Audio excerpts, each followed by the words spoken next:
so many different things that I missed or I didn't see, or like how I interact with people is different now. And just like being able to take dinners or hang out with people or like catch up on like, I never hung out. I never did anything without a camera. Like I did not operate without a camera. So Listen up, because we need to get into David Dobrik and the slick little jokes he's been dropping ever since he popped back up with weekly vlogs.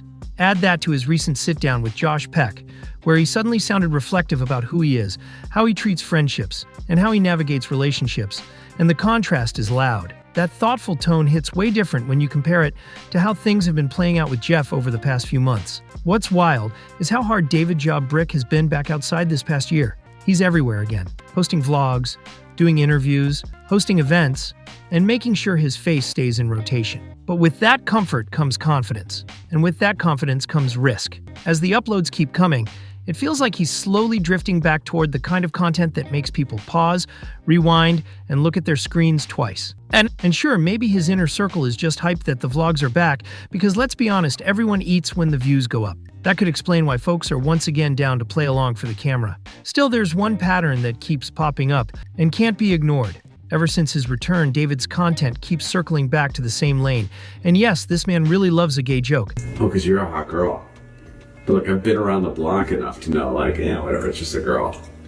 Yeah, but why? I'm gay. But why never say that? It's like every time he's on camera, he can't help but slide in a comment about either himself being gay or someone else. People started raising eyebrows way back when he joked around while giving Karina a massage as she was sitting in the bath. And that confusion only grew from there. Then fast forward to him casually saying he convinced a group of girls that he was gay just so he could get invited to a sleepover. Fully convinced the girls that I'm gay and I'm invited to the sleepover. I mean, you didn't have to convince me. No one needed to convince. You're not. You're so not. And folks were like, okay, what is really going on here? And it didn't stop there either. There was that Vegas vlog where they linked up with Steve from the Milk Boys, and suddenly people were getting paid to kiss his friends, with Jason pulling in thousands for it. Everyone on camera acted completely disgusted, like it was the wildest thing they'd ever seen. On top of that, David has openly said in another vlog that people assume he's gay.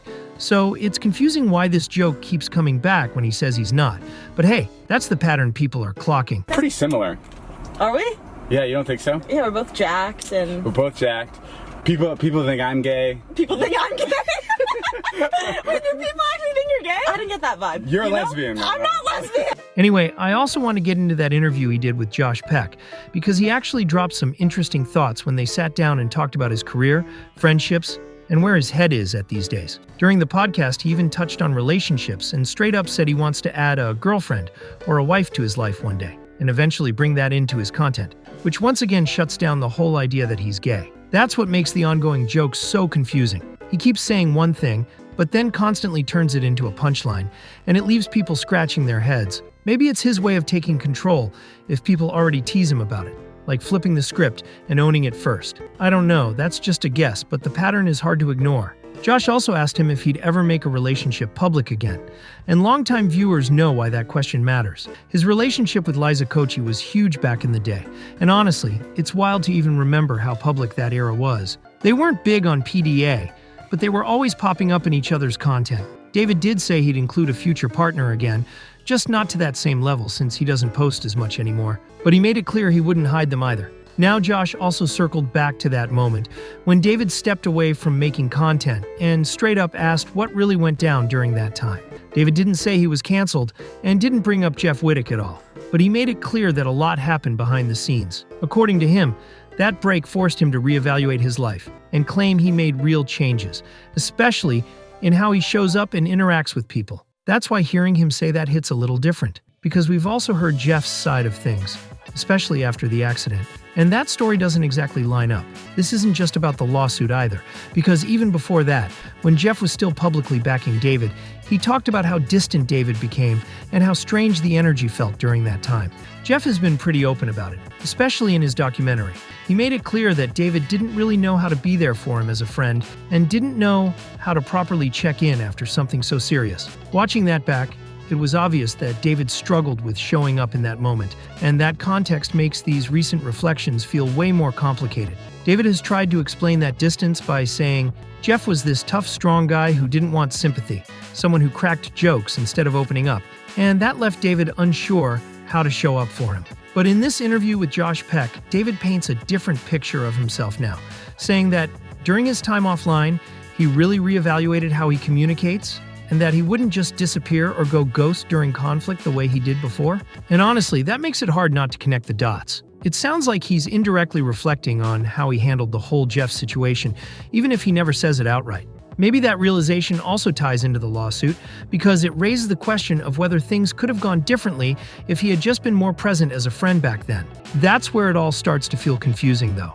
On one hand, he's saying he's changed, grown, and wouldn't avoid confrontation anymore. For a shorter answer for that. And obviously you've had a relationship that was super public. Would your new relationship be less public? I think my definition of public is different now. Sure. So like at the time, like it was more so like 3 videos a week. So yes, it was public. But like, yeah, I still like, if I love something, I'm still gonna want to share it. Like that's, so I'm still want to go to sex parties. But on the other hand, he's still locked in this legal battle with Jeff. It's like, if that growth is real, why not help with the medical bills and finally move forward, especially when he's out here saying he handles things differently now. And that's supposedly all in the past, but Jeff's posts tell a very different story. Everything Jeff puts out points to David and his legal team dodging the lawsuit, pushing dates back, and dragging things out, which doesn't exactly scream handling issues head-on. That narrative clashes hard with David saying he now faces conflict directly, because delaying and avoiding isn't the same as dealing with things right away. On top of that, David only keeps looking worse with how loudly he flexes his money.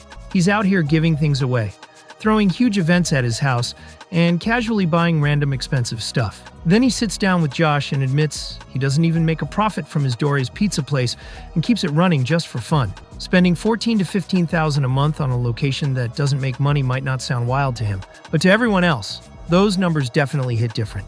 And that's really where the disconnect keeps getting louder. David is talking about growth, accountability, and how he supposedly moves differently now. But the actions people are seeing don't fully line up with that message. When someone is constantly showcasing wealth, hosting over-the-top gatherings, and casually brushing off huge expenses, it starts to feel tone-deaf given everything else happening behind the scenes. It creates this strange contrast where he's positioning himself as reflective and changed, while publicly living a lifestyle that feels untouched by the consequences he's talking around. And for viewers who've been following this whole saga, it's hard not to notice how that gap keeps widening. At this point, the conversation isn't just about jokes or interviews. It's about whether the growth he's describing actually shows up when it matters most. And of course, from Jeff's perspective, hearing that has to sting.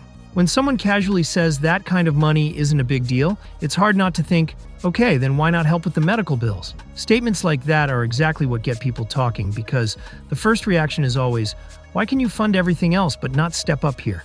And every time that question pops up, it feels like David just lands himself in even hotter water. So yeah, that's where things stand right now with David. From the jokes he's been making in the vlogs this year, to the way he's been reflecting on his life, his career, and the changes he says he's made, there's a lot to unpack.